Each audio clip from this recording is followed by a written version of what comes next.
What's up? So our third and final method for calculating empirical formula from experimental data is combustion analysis. So what's combustion analysis?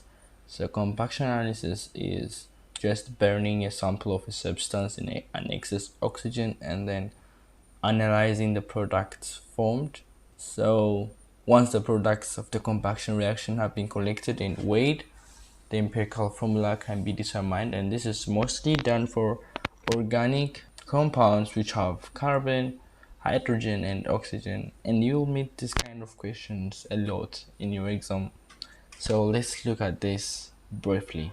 We have, let me read the question.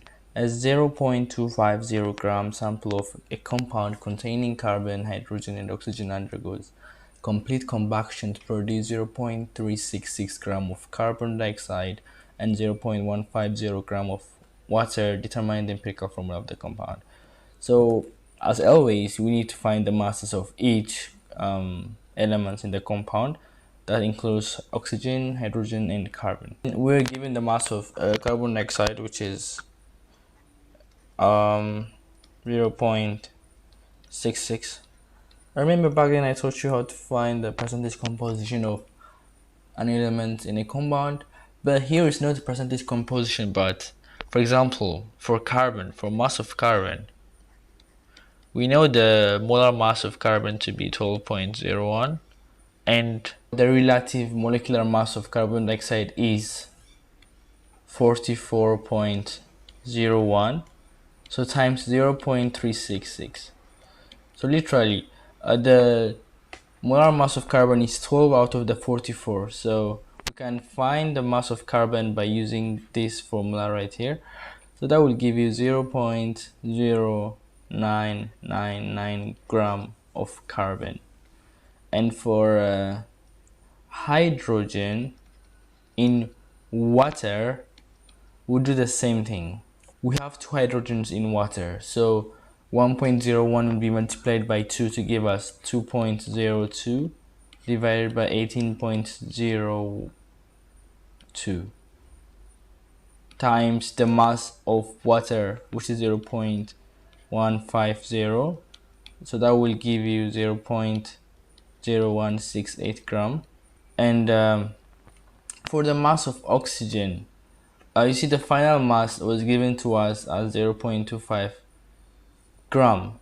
So to find the mass of oxygen, what we can do is, see, the final mass of the compound is given to us, so we subtract these two when they're added from the final to get the mass of oxygen, because when you add these three compounds, their masses, that you will get 0.250, so it should be 0.250 minus 0.999 plus 0.0168.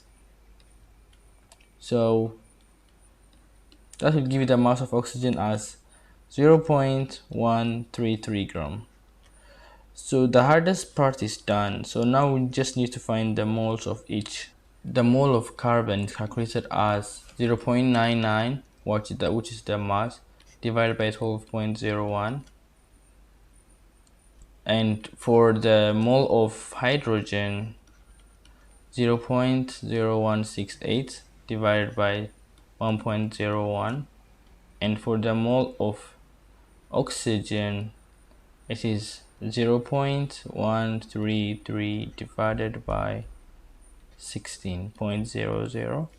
And for the mole of carbon, you will get 0.00832 with three significant figures. Remember, everything must be placed into three significant figures.